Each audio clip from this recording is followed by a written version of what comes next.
महाभारत में ऐसी कई घटनाएं घटी हैं जो कि व्यक्ति को भावुक कर ही देती हैं। जैसे बहुत ही कम उम्र में अभिमन्यु का छल से वध कर देना, द्रोणाचार्य और कर्ण को भी छल से मृत्यु प्रदान करना। लेकिन यह तो युद्ध की घटनाएं हैं। युद्ध से अलग भी ऐसी कई घटनाएं हैं जो हमें बेहद ही द्रवित कर देती हैं, जिसे जानने के लिए इस वीडियो को अंत तक जरूर देखें। और हमारी वीडियो देखने वाले 99% लोग हमारे चैनल को सब्सक्राइब ही नहीं करते। अगर आप भी उन 99% लोगों में आते हैं तो चैनल सब्सक्राइब जरूर करें। अंबा विचित्र वीर्य के युवा होने पर भीष्म पितामह ने बलपूर्वक काशीराज की 3 पुत्रियां अंबा, अंबालिका और अंबिका का हरण कर लिया और वह उनका विवाह विचित्र वीर्य से करना चाहते थे, क्योंकि भीष्म चाहते थे कि किसी भी तरह से उनके पिता शांतनु का कुल आगे बढ़े। लेकिन बाद में बड़ी राजकुमारी अंबा को छोड़ दिया गया क्योंकि वह शाल्वराज को चाहती थी। अन्य दोनों अंबालिका और अंबिका का विवाह विचित्र वीर के साथ करवा दिया गया। अंबा जब शाल्वराज के पास गई तो शाल्वराज ने उसे ठुकरा दिया। तब वह अपने पिता के पास गई, तब उसके पिता ने भी उन्हें शरण नहीं दी। तब थक हार कर अंबा ने भीष्म के सामने विवाह का निवेदन रखा, लेकिन उन्होंने तो आजीवन ब्रह्मचारी रहने का प्रण लिया हुआ था। अंततः अंबा ने परशुराम से न्याय की गुहार की। परशुराम ने भीष्म से युद्ध किया, लेकिन परशुराम को निराशा ही हाथ लगी। तब निराश अंबा ने शिव की आराधना की और यह वरदान मांगा कि इच्छा मृत्यु का वर पाए हुए भीष्म की मृत्यु का कारण वह बने। शिव ने कहा कि यह तो अगले जन्म में ही संभव हो सकता है।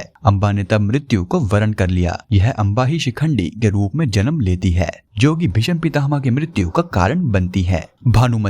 भानुमति काम्बोज के राजा चंद्रवर्मा की पुत्री थी। भानुमति बेहद ही सुंदर, आकर्षक, बुद्धिमान और ताकतवर थी। उसकी सुंदरता और शक्ति के किस्से बहुत ही प्रसिद्ध थे। यही कारण था कि भानुमति के स्वयंवर में शिशुपाल, जरासंध, रुक्मी, वक्र, कर्ण आदि राजाओं के साथ दुर्योधन भी गया हुआ था। कहते हैं कि जब भानुमति हाथ में माला लेकर अपनी दासियों और अंगरक्षकों के साथ दरबार में आई और एक एक करके सभी राजाओं के पास से गुजरी तो वह दुर्योधन के सामने से भी गुजरी। दुर्योधन चाहता था कि भानुमति माला उसे पहना दे, लेकिन ऐसा नहीं हुआ। दुर्योधन के सामने से भानुमति आगे बढ़ गई। दुर्योधन ने क्रोधित होकर तुरंत ही भानुमति के हाथ से माला झपट कर खुद ही अपने गले में डाल ली। इस दृश्य को देखकर सभी राजाओं ने तलवारें निकाल ली। ऐसी स्थिति में दुर्योधन ने भानुमति का हाथ पकड़ा और वह उसे महल से बाहर ले गए और जाते जाते सभी योद्धाओं से बोले, कर्ण को परास्त करके मेरे पास आना। अर्थात उसने सब योद्धाओं को कर्ण से युद्ध करने की चुनौती दी, जिसमें कर्ण ने सभी योद्धाओं को परास्त कर दिया। लेकिन जरासंध से कर्ण का युद्ध देर तक चला।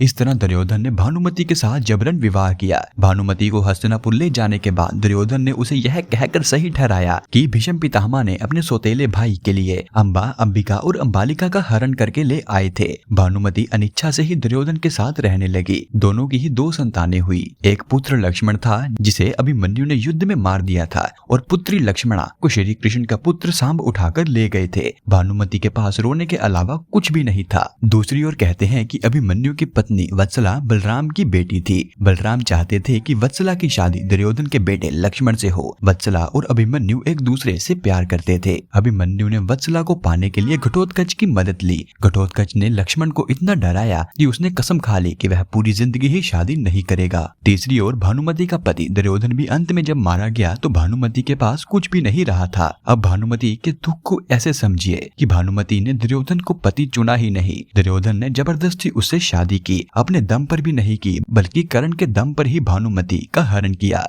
दूसरा, भानुमति की बेटी लक्ष्मणा को कृष्ण पुत्र सांब भगाकर ले गए थे। तीसरा, पुत्र लक्ष्मण की इच्छा पूरी नहीं हुई और वह अभिमन्यु के हाथों युद्ध में वीर गति को प्राप्त हुआ। चौथा, कि जब उसका पति दुर्योधन मारा गया तब वह उसे देख भी नहीं पाई। भानुमति बेहद ही सुंदर, आकर्षक, तेज बुद्धि और शरीर से काफी ताकतवर थी। भले ही दुर्योधन भानुमति को हरण करके लाया था, लेकिन भानुमति को भी दुर्योधन से प्रेम हो गया था। भानुमति को दुर्योधन और पुत्र लक्ष्मण की मौत का गहरा धक्का लगा था। उसे संतावना देने वाला कोई नहीं बचा था। अंत में वह बेचारी पांडवों के आश्रय पर ही जिंदा रही थी और बड़ी मुश्किलों के साथ जीवन गुजारा था। तो मित्रों, यह था आज का हमारा वीडियो। अगर आपको वीडियो पसंद आया है तो वीडियो को लाइक करना ना भूलें और हमारे चैनल को सब्सक्राइब जरूर करें। और यह वीडियो देखने के लिए आपका धन्यवाद।